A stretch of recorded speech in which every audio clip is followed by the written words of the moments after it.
The Wichita Historic Preservation Board meeting will come to order. I'd like to welcome the board members, city planning staff, our city attorney, and our guests. To confirm a quorum, we will have a roll call. When I call your name, please state whether you are present. Representing District 1, Janice Rich. Present. I represent District 2, Robert Potter. District 3, Elena Engel. Here.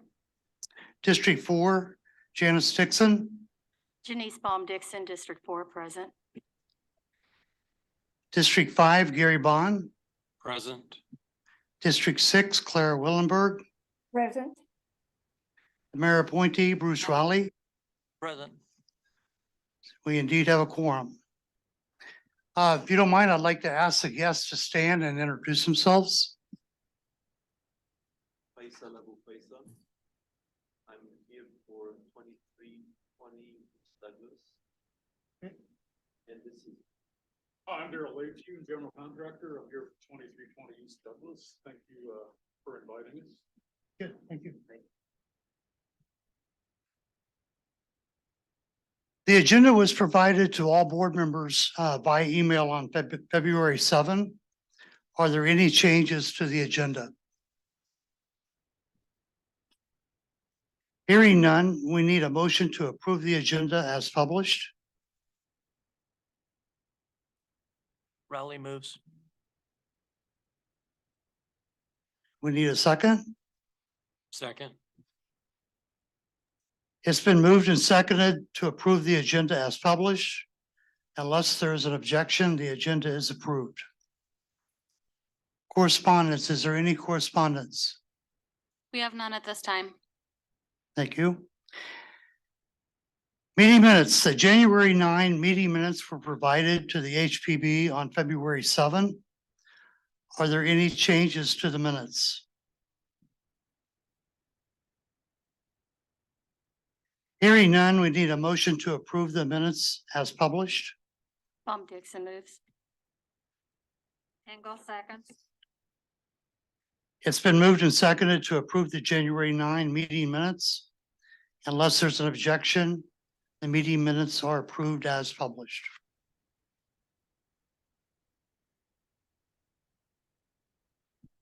Unfinished business. During the January 9 HPB meeting, it was moved and seconded to defer approval of the HPB bylaws until everyone had a chance to provide comments to Christina. The deferral is tracked by Planning Department number DER 2023-00003. A copy of what should be the final draft was presented to the HPB board on February 7. Is there any further discussion on the proposed language? I still have a few questions on the wording of the bylaws. I guess I didn't understand we were supposed to get together with Christina. But on page 2,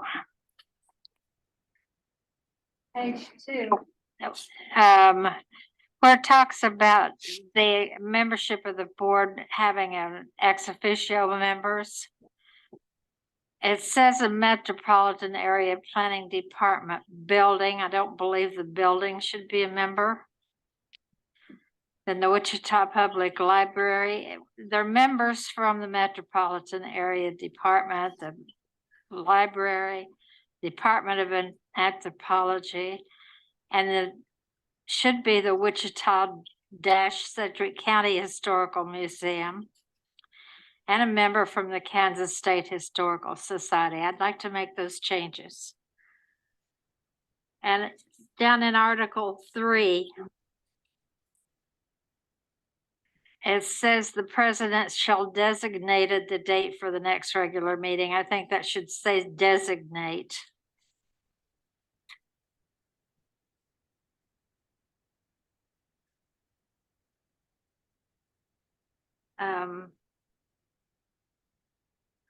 And then on section 6, on the next page, talking about debate on the matters before the board may be limited at the discretion of the presiding officer. It says each member may speak twice on any one motion for 10 minutes maximum. I believe that should say each member of the board. It's kind of just, it kind of acts like maybe it could be some from the public, but I think it should say from the board.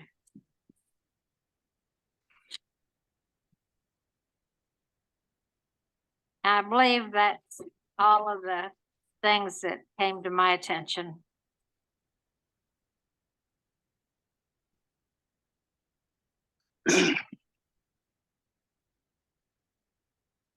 I guess I'm a little bit disappointed. We're just now hearing this. This was the proposed changes were brought before the board on December 10, again on the 22nd, on January 9, and on February Excuse 7. me, but we have not had changes of bylaws for many, many years. I see no reason why we can't take our time on it. And so the reason we deferred it to today's meeting was to give everyone a chance to get those comments like you just shared to Christina, so we could all see the proposed language change and we would be prepared to discuss it today. And I'm not prepared to discuss what you just proposed. I haven't seen it in writing. Bob, I made a lot of comments before the last meeting and nobody else ever saw them and I got no response back and I did send them to Christina. So it is kind of frustrating on both sides.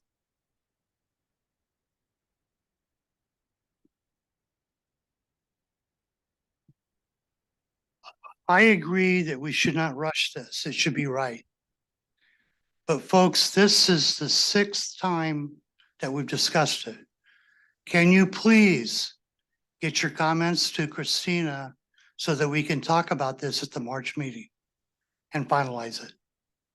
And Bob, That'll allow Christina time to formalize the proposed language, get it out to everybody for review, so that when we get to the meeting, we're ready to vote, either yay or nay.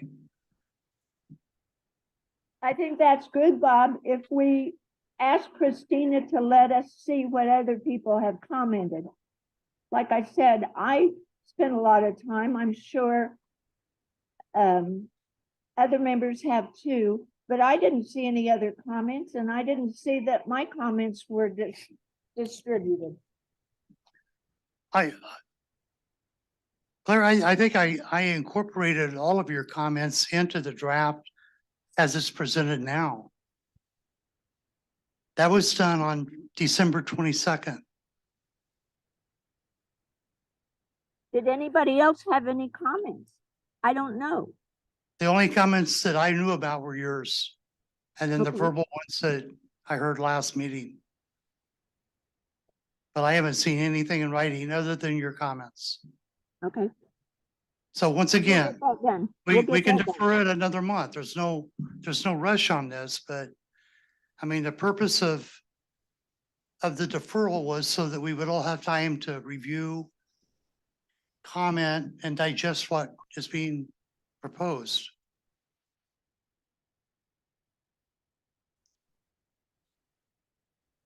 Does that sound fair to everyone? Okay, Yeah, I'll go ahead and make those changes. yes. Okay. So to restate, please get your comments to Christina. Your recommendations, not, I mean, she needs to have something to go on. And she can get them out to everybody for review and comment. And that way in March, we'll be ready to vote. Okay? Sounds good. Okay. And Bob, did we Yes. pass by public comment? Yes, we did. Because I believe a guest here has their hand raised. I believe there is a member of the public. Yes. I'm sorry, We can go back to public comment, Yeah. because we skipped over it in the agenda. I'm sorry. Okay. Hi, my name is Michaela Welch, and I am the president of Historic Midtown. And I appreciate the opportunity to take a moment. I apologize if I'm not in the right area. I will get better at this as I go along. So, I wanted to bring up something that has come to my attention that I'm very concerned about, and that is the Keep Clean building that is located at 810 East 3rd. Now, for those of you who are not familiar with it, because I wasn't, I'd seen it a million times, but hadn't paid attention. It is currently listed on the National Register and was listed in 2007. It's come to our attention that this building is potentially being purchased to either move or tear down. We would be fully supportive of the proper location to move it, but if it's being taken down, we do want to have conversation about what could be done, what is the realistic situation for the building. This is not a derelict building. This is an absolutely beautiful building that has been taken care of. And we want to make sure that we are doing what we're supposed to as stewards of historic Wichita, which is to protect the buildings that we have remaining. So I would love an opportunity to put it on the books that we have to talk about this building. We need to enter into conversation on what we can do to save it. And if I'm not doing it at the right location or the right process, please forgive me. I'm still learning. Well, thank you for your comments. Do we have any questions for Ms. Welch? What was the location of that building again? The location is 810 East 3rd between Meade and, oh goodness, I just lost the name of the other. It's right at 3rd and Meade. There's a beautiful building right on the corner. And then there is the West Star substation right behind it. Rock Island is the other street. My apologies, I just blanked. And has Bob, if I may, anything happened I to this heard about building yet? also, I think Claire would be able to clarify some information because we were all in conversation about this prior. And so I think she has a little bit more information on it, but I would be happy to answer additional questions. Has it changed hands yet? Has anything happened over there yet? Or is this purely conjecture, or what are we looking at here? Claire, I don't want to miss. I'm sorry, go ahead.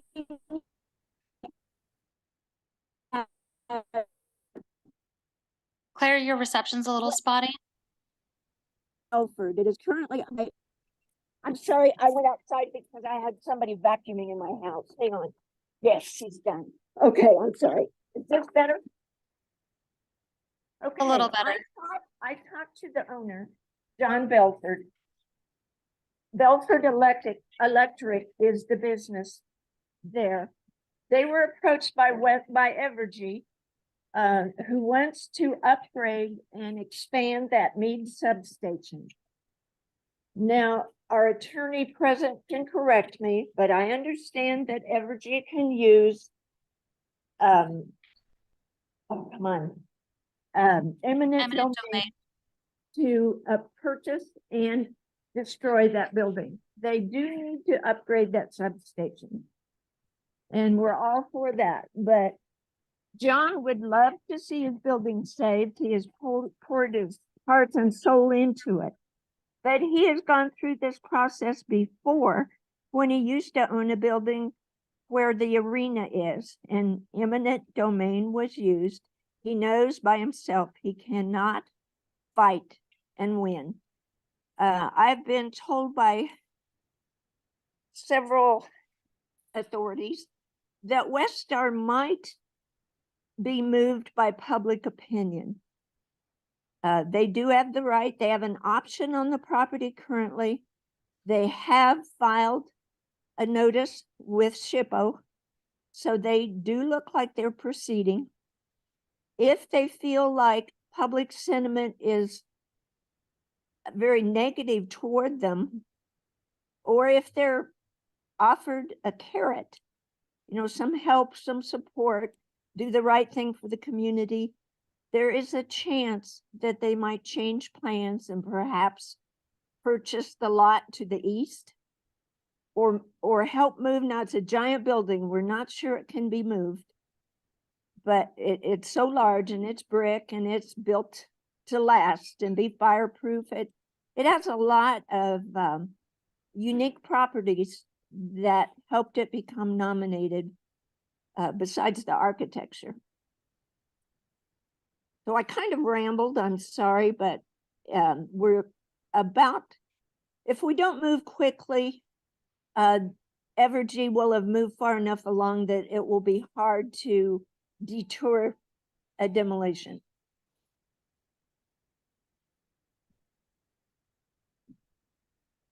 It's also concerning that this could become a precedent. You know, we just lose so many of our historic properties that it seems to many of us to be important to see what we could do to find a better solution. Could you give a summary of what you would like for this body to do? Michaela, do you want to take that one or do you want me to answer? Well, I think that what we need to do is understand exactly where Evergy is at in the process and what we are, and I'm including myself in the greater we here as the city, what we are able to do to protect the history of this building, and what we are committed to do. I don't know that I understand what the appetite from this body would be to try to save this building. So I think we need to come to an agreement there, but as Claire had stated, we've got to move quickly because we are going to lose the minimal window of opportunity that we have. But we would like to save this building. We would like to also consider other options for them. I'm not saying that Evergy should not expand. Absolutely. But there's literally a huge empty lot right in front of the building. I would love to see some additional comment from them on what other options besides taking down this nationally registered building would be. So I was wanting to ask if there an overlay of that part of town that is historic? Does this fall in that overlay? Yeah, so it's in the Warehouse and Jobbers Historic District, and then it's also nationally listed, and it's in Old Town. And then do we have a contact name and number to Westar to discuss this with? I don't have the contact information, but that's something that I can look into. I think I'll make a motion that that you look into getting the contact numbers, and we have our president, Mr. Potter, contact them and find out for more information about it.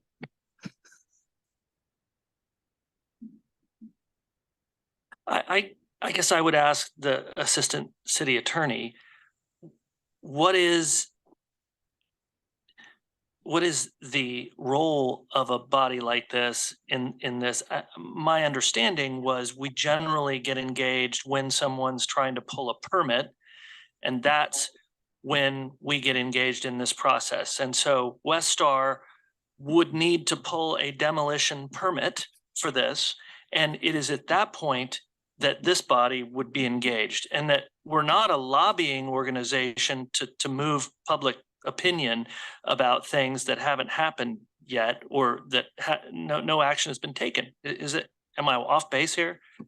Well, you can send a letter, for example, encouraging the other options as opposed to that, because by statute, when they come here for permission to demo a historically listed property, you have to say no. I mean, because it substantially alters the building when you demo it, right? So there's no other way around that.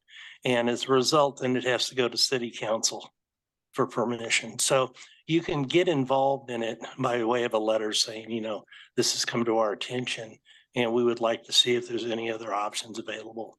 You can market or lobby a little bit in that sense, because it is your job here to protect listed properties. Well, I'm thinking of it there's two things. There's public opinion and there's lobbying. So sending a letter to Westar or Evergy is one thing. But moving public opinion, I guess I don't see that as. No, I don't know how body's you do job. that other than just, you know, the letter to Evergy itself. And then beyond that, yeah, would be your individual opinions to various associations you might have access to. Christina, when you find somebody for Bob to get a hold of, would you email us that information so that we can write letters? Yeah, what I'm trying to figure out right now is if I have to have the letter approved by the Historic Preservation Board at the next meeting before it gets sent out. We're able to do that on our own as Okay. just public people. Okay, Yes, but if the board wants to sign off, could we do that by email? So if we Yes. want to send a board letter stating the board would like to see options and more information or whatever it is, Bob, we all come up with, that letter could be sent out for approval by email, and then we wouldn't have to wait a month. Is that correct? We could approve the letter by email. That would constitute an open meeting act. So you'd have to have a letter and then it'd be sent to each person, and there couldn't be a reply all. You know, you'd have to Right. be very careful about doing it that way. But it's more problematic to have an official letter from the board, because to avoid running into some problems, you might have to wait till next month. You could send it out for review, but you know, no comment until it's in front of the board. But otherwise, you individually as citizens have the right to communicate directly, and you could Thank say you. them on the board. But we could disseminate what information we find out from Westar, right? Or from Evergy. I'm sorry, I'm too old. Yes, you can. That's just informational purposes only. Yes. Christina, I might have a couple of names for you to start with. okay, that sounds good. Thank you. So the action is kind of up in the air right now. There was a motion made and I should have jumped in. We should have either seconded or not, but there was a motion made to generate a letter. I don't know that that letter needs to come from me. It can come from you guys, and probably should. I kind of feel like we're outside our scope here, and what Bruce pointed out, we turn to lobbyists rather than a board. So I would suggest it come from the city, the letter of inquiry. And then it sounds like there's a desire for us to review that letter before it goes out. Is that the will of the group? I think the point is if it was to come from this group, it would have to be reviewed and voted on and approved for it to go. Is that what I'm hearing? But nothing stops individual letters to Evergy. And you can state that you're on the board. There just wouldn't necessarily be an official letter from the board. There probably would not be a letter from the city per se going to Evergy unless it got formal approval. So the department can't send a letter and it's said that's from the city. We can't do that unless it's approved by the board. But we could send an educational, whatever type of letter as a board if it's approved next month, right? Correct. Okay. So what is the charge here? Could we repeat the We have a board motion? charge. Say again? Could we repeat the motion? Well, I'm going to withdraw that original motion because I don't think it's appropriate that it comes from Bob necessarily, but we need to find out some information from Westar if there's other options, whether we create it from one individual or the whole board. That's what we need to decide. But we just need a letter to go to Westar to find out more information about what their plans are and if they have any other options. How about we ask Christina to find more information and contact names, and we can consider what type of letter to write at that point.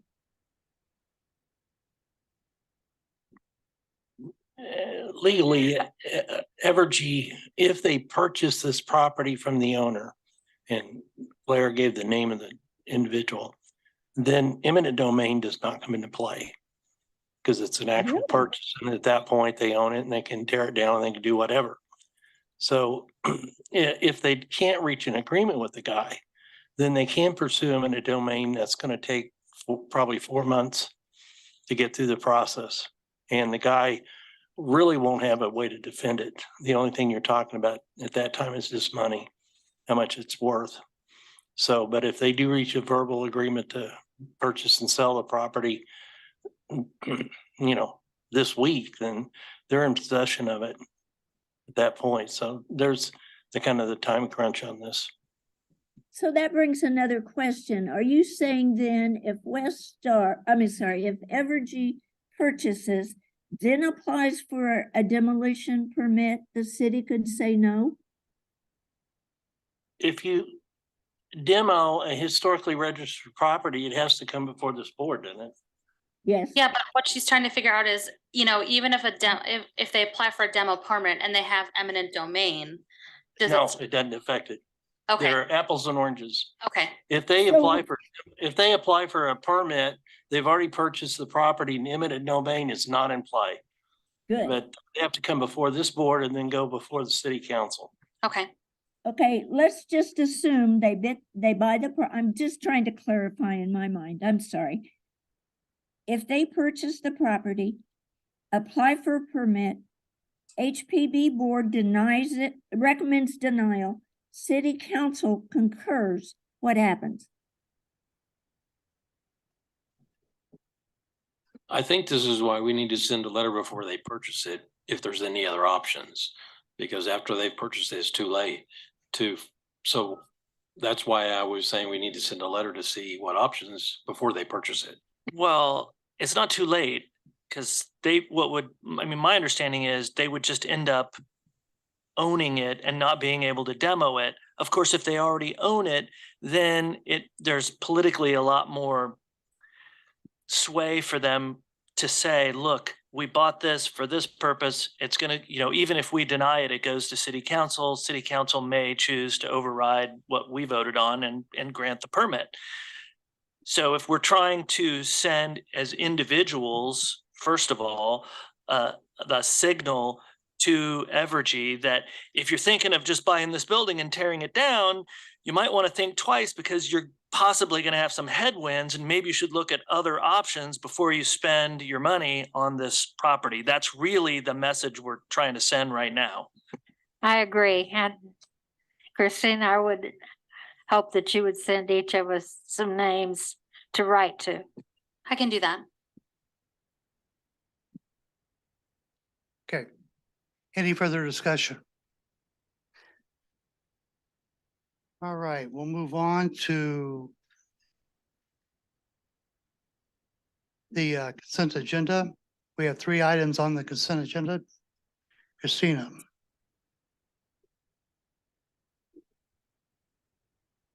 Good afternoon, everyone. Christina Reith, Associate Planner with the Metropolitan Area Planning Department.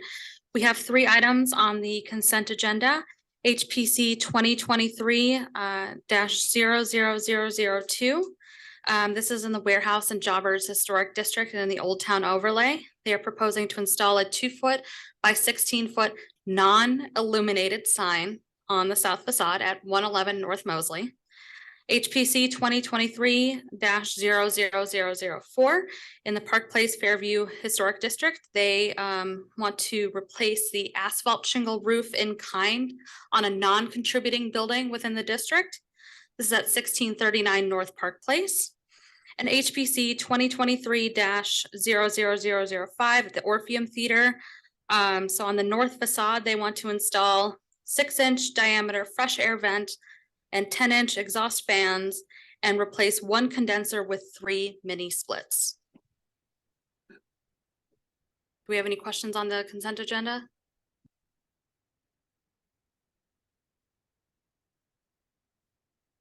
Is there a recommendation? The recommendation is to approve what's on the consent agenda.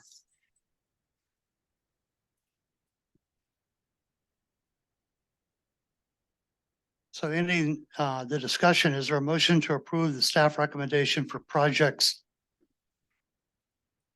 2023-00002? Engel moves that we approve this consent agenda. Rowley seconds. It's been moved and seconded to approve the staff recommendation for projects 2023-0002, 04, and 05. All those in favor say yay. Yay? Yay. Opposed, nay. Are there any abstentions? Vote passed, 7-0.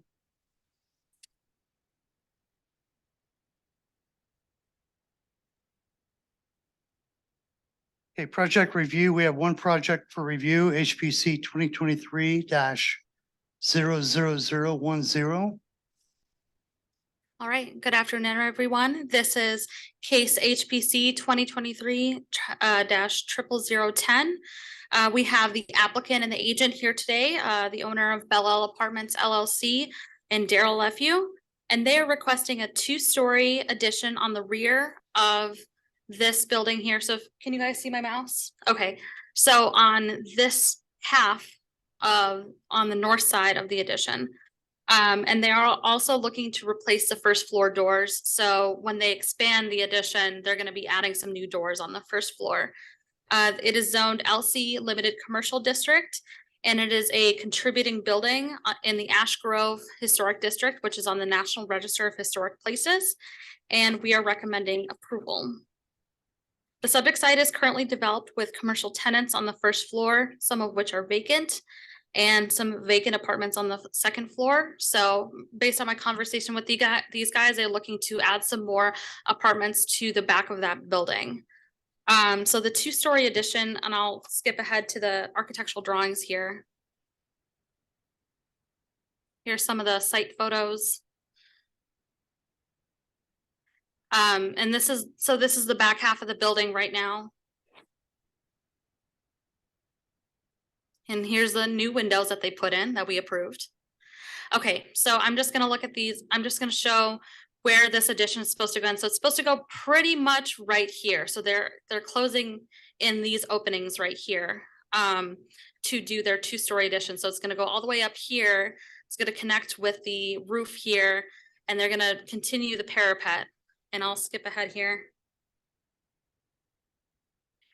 So this is what is here now on the first floor, and then it's open here on the second floor. So traditionally, well, it's currently used for HVAC equipment, but it was historically used as a roof garden and balcony. And so this is what they're proposing on the south elevation. So it will fill in the 5 window openings, and there will the rear elevation will feature 4 pairs of aluminum clad 1/1 windows on the second floor that will match the dimensions and brand of the existing windows on the second floor.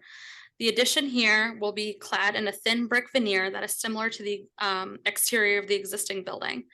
So they're going to be, so from the first floor, they're going to be coming out 475 square feet and then going up 2 stories. So a little bit about the Ash Grove Historic District.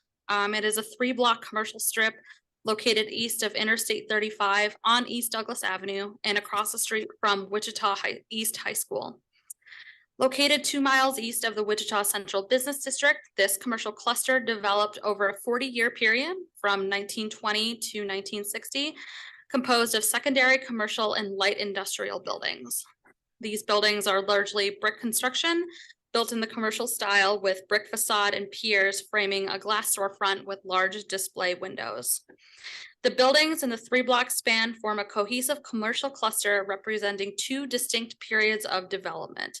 The 1920s boom following construction of Wichita's new high school on the 2200 block of East Douglas, and Wichita's aviation boom during and following World War II. So the name of this building is the TJ House Grocery Building. And so the buildings themselves were 1920s.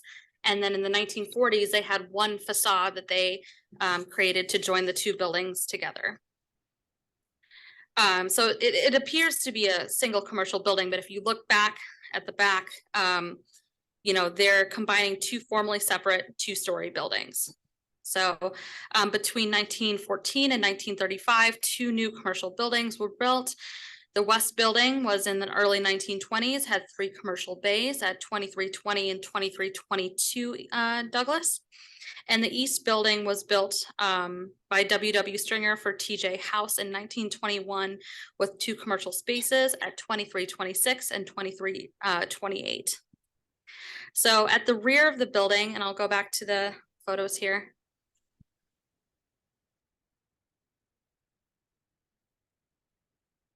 There we go. At the rear of the building, the first floor extends beyond the upper floor, creating that roof garden balcony. And the rear of the building, and this is from the National Register nomination form, the rear of the building clearly illustrates that the existing property is composed of 2 buildings that were built separately. A little bit of case history on this building. You guys may recall that last year, the Historic Preservation Board approved the replacement of the windows with aluminum clad windows. That was HPC 2022-00101. And then staff administratively approved a roof replacement with 60 mil TPO membrane in white. That was HPC 2022-00107.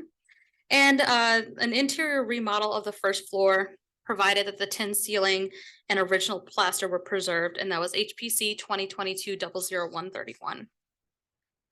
Based upon the Secretary of the Interior standards for rehabilitation, staff recommends approval of the application with the following condition. Any new roofing membranes will not cover the existing parapet and coping. Membranes will not be visible from the front of the building and will be bolted or glued to the back of the existing parapet.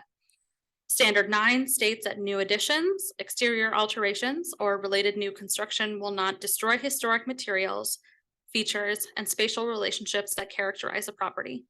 New work will be differentiated from the old and will be compatible with the historic materials, features, size, scale, and proportion, and massing to protect the integrity of the property and its environment. And Standard 10 states that new additions and adjacent or related new construction will be undertaken in a manner such that if removed in the future, the essential form and integrity of the historic property and its environment would be unimpaired. And with that, I will stand for questions.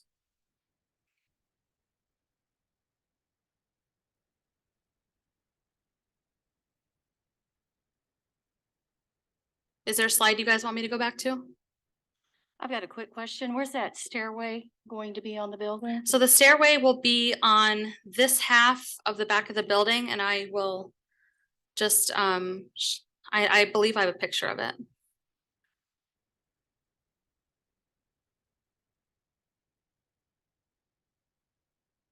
So it's supposed to go, oops, it's supposed to connect to this second floor door here, but I'll show you a side view. Here we go. So this is the side view of the stairs. And this is, so they're leading up to this door here. Thank you. So it goes from the ground up into the second floor.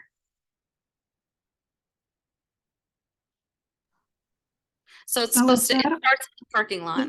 Is that on the Douglas side? So this is within the existing parking lot. So the top here, this is what is fronting Douglas Avenue right now. And then this is the back.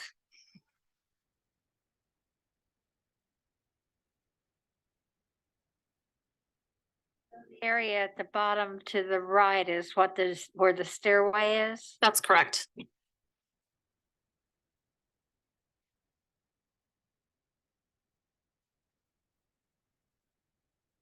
And we have the applicant does and the that- agent here Does today. If that, they, yeah, sorry? does that go down into the parking lot?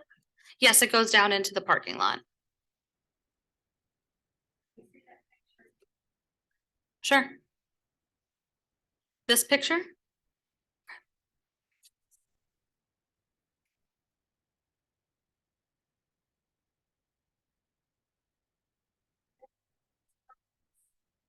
Sorry, could you speak into the microphone? So show me where the building stops. The building stops here. This is where that second floor door is. And then this is where the parking lot is now. Okay, so the stairway is not connected to the building at all on the sides, right? Correct. It's only going from the rear.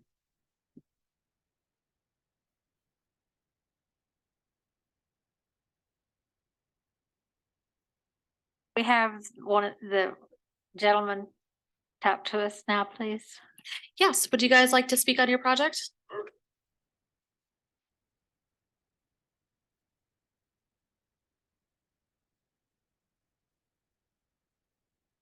Good afternoon. My name is Faisal Abu Faisal. I'm the project owner. I'm available for any question. You speak in the mic. Yes. I'm available for any question you have about the project. Is the stairway open? What kind of safety measures do you have for that stairway? It will be constructed from metal and it will have, the steps will have holes. So in case of rain or ice, it will go through the steps and it will have railing on both sides. And this is a private parking lot. We're planning to definitely make it very secure for the tenants. Tenants in that particular building at this time? The only tenants are on the main floor. They're commercial. This is how we bought the building. It was vacant. It was inhabitable.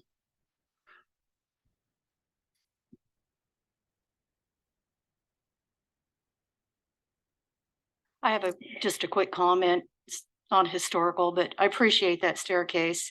Being a retired paramedic, it looks like it's plenty wide.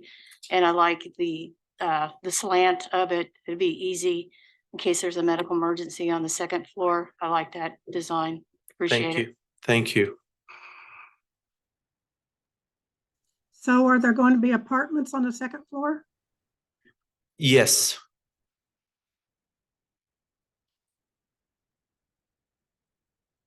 And do you have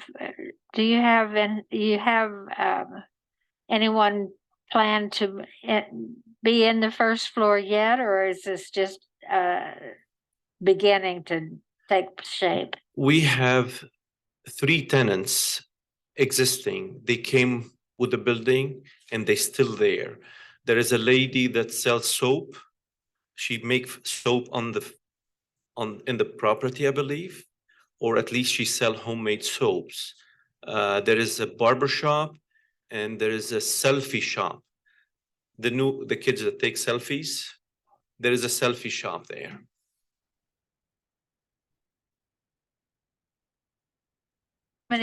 How many more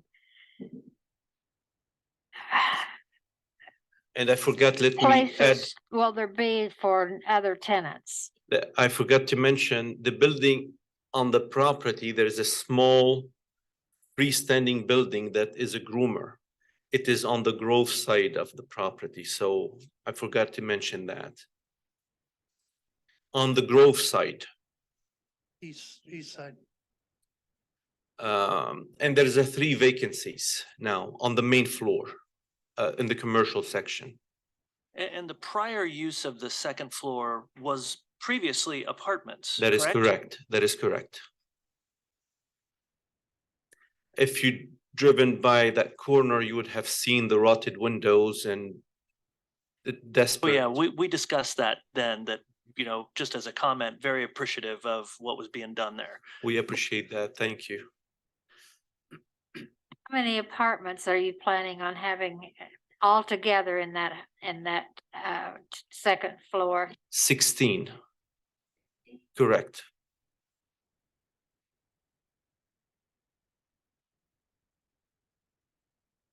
Very efficient 16 units and high end.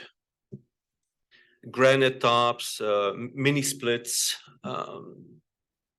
Insulating the building didn't have any insulation just to make it affordable and beautiful.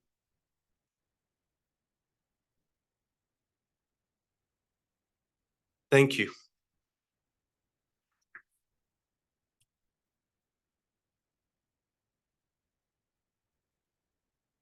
Okay.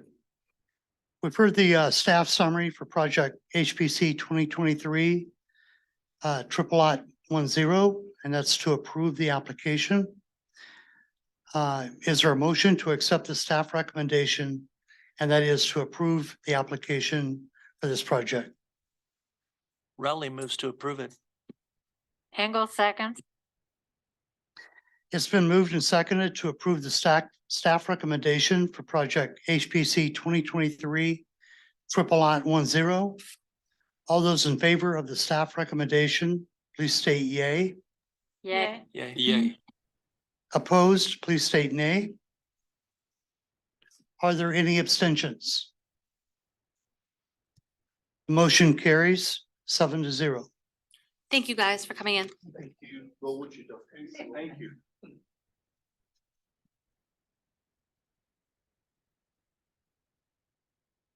Okay, the next item is the status of the ad hoc committee on signage language.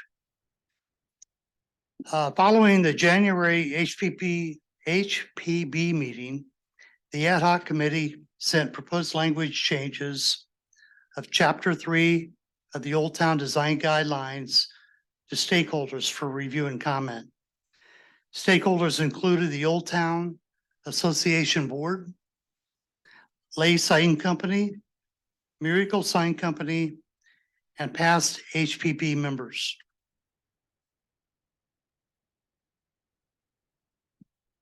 On February 1, the proposed language changes was submitted to Christina for posting on the HPB website. The purpose of the posting is to solicit public comment to what the ad hoc committee believes to be fair guidelines regarding signage design and illumination for Old Town. I believe each of you have a copy of the matrix that is posted. I think the next step should be to let the public review process take its course, review any and all comments that may result from the HPB and public review. If there are any stakeholders that the ad hoc committee has overlooked, please state so to Christina, and a copy of the proposed language will be provided. Based on the public review and comment, the HPB should discuss the changes at the March meeting. HPB approval of the proposed language should result in the document being presented to the city commissioners for adoption. Are there any questions? Would you explain how we're going to get this to the public, please? Can you get it? How are they going to reply? Right now it's posted on the website. Correct. There's opportunity for comment on the website. And how would anybody know about it? I'm not entirely sure. I mean,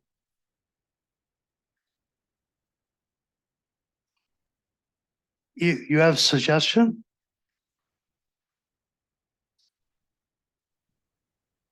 Possibly we should have somebody from the Eagle decide to put this where people can see it and comment on it.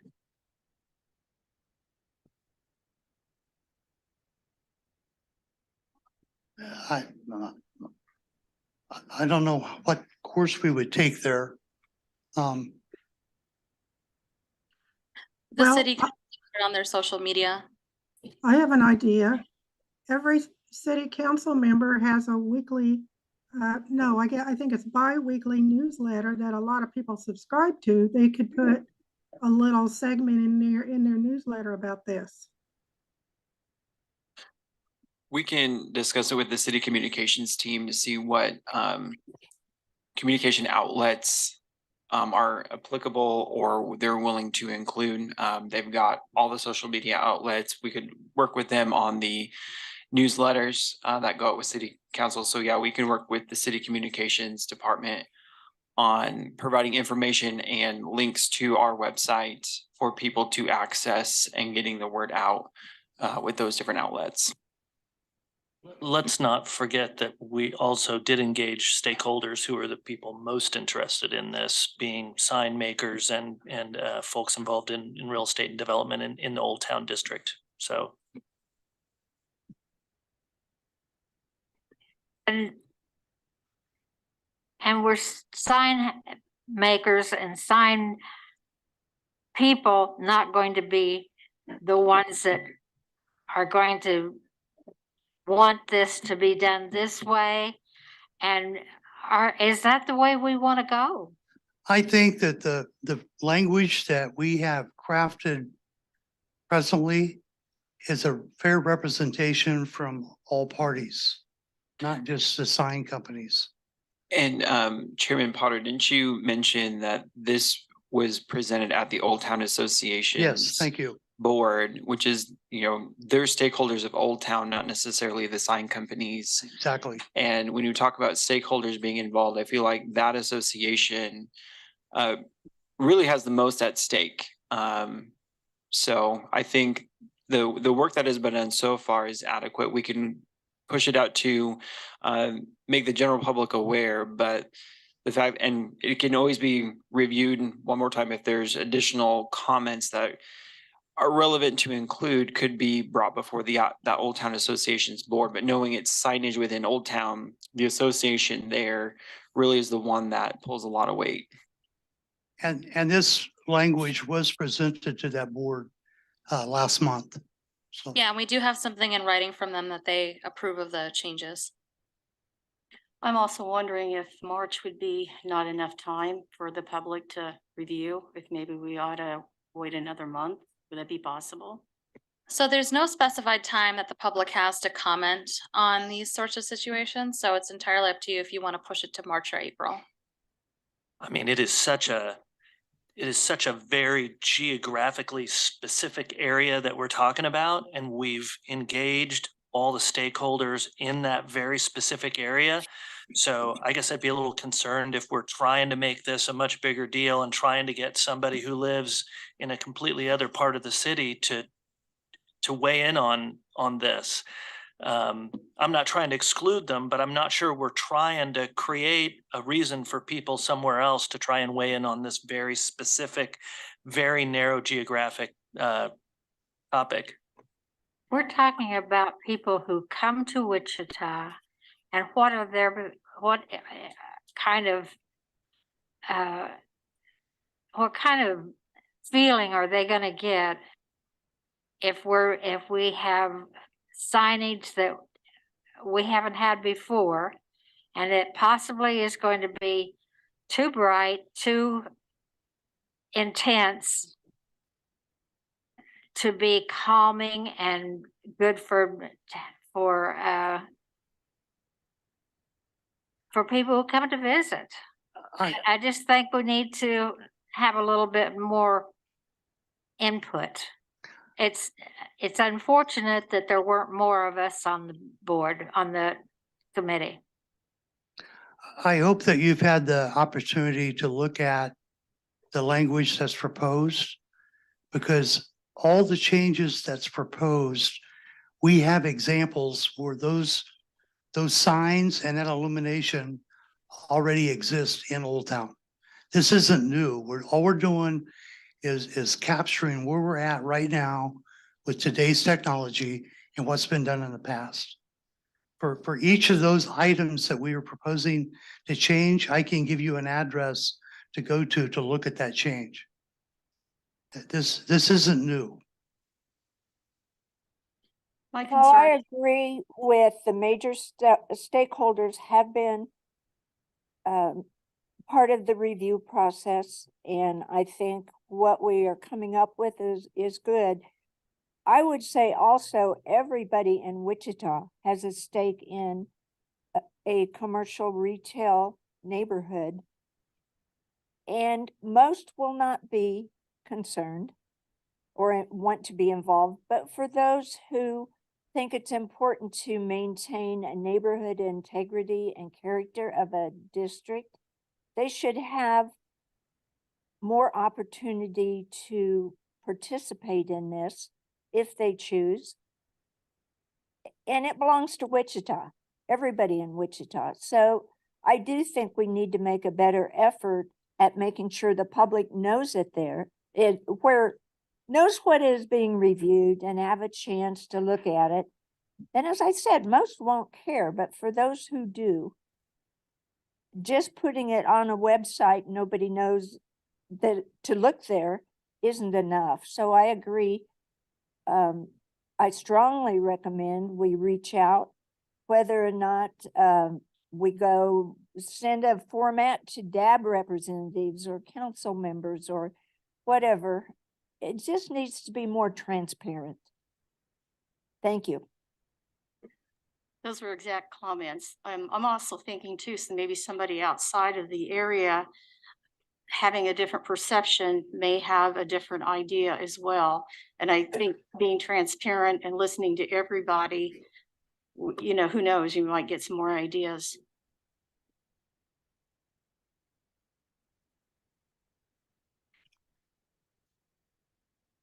So what is the will of the board? I think that was a good idea about the newsletters that the council members put out, and having the communication department talk to them about incorporating it in that. I think a lot of people that do pay attention to what happens in town watch those things because that's their council members that are representing them. I agree. Well, my council member is always making announcements at the first district breakfast and at the DAB meetings.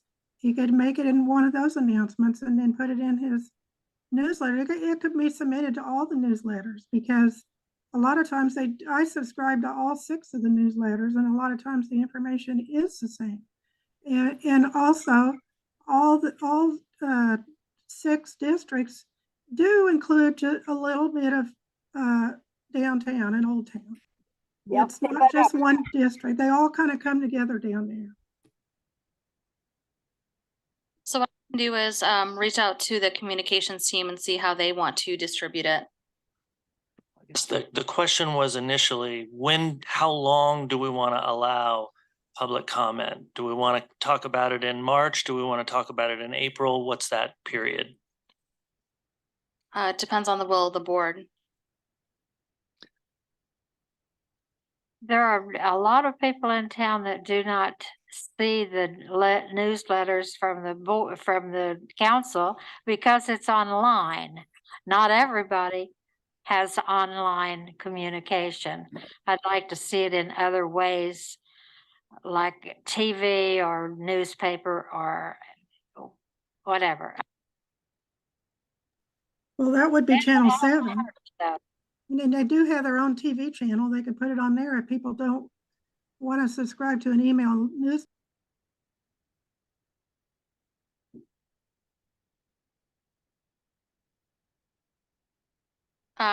My suggestion is that we keep it up for 30 days.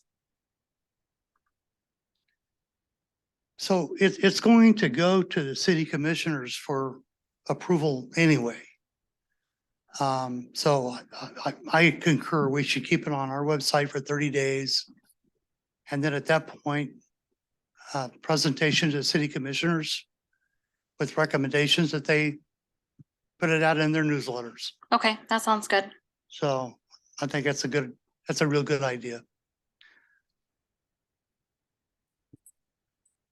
You think 30 days will be enough time to get the information out? And I think so, but that's just my opinion. Well, We'll if we're probably going look to at- DABS, they only meet once a month, and it may take one cycle to get the information to the council and the DAB. It may be 2 months before it shows up there, is what I'm trying to say. Yep. Okay. We, our charge clear there or? So, Yeah, I've taken notes. okay. All right, I think we've concluded today's business. Is there any new business? This isn't really new business. I just wondered if anybody has any good ideas for that, they call it the White Castle Restaurant out by Douglas, that was made by Ablaw in Wichita about the same time or a little before the Valentine Diners. It's part of Wichita history. The current owners have offered it up for free if somebody will move it to town. Is everybody up on that? And anybody have any ideas? Yes, I've already met with them and our movers are working out the details of it now. And I had a long conversation with White Castle this morning. Excellent. And what are your plans for it? I'm not really able to say at the moment. Okay, but you have plans. Good. Excellent. Glad to hear that. Thank you. Okay, we've concluded today's business. Can I get a motion to adjourn? Willenberg moves, we adjourn. Engel seconds. It's been moved and seconded to adjourn. The meeting is adjourned. Thank you. Thank you, everyone.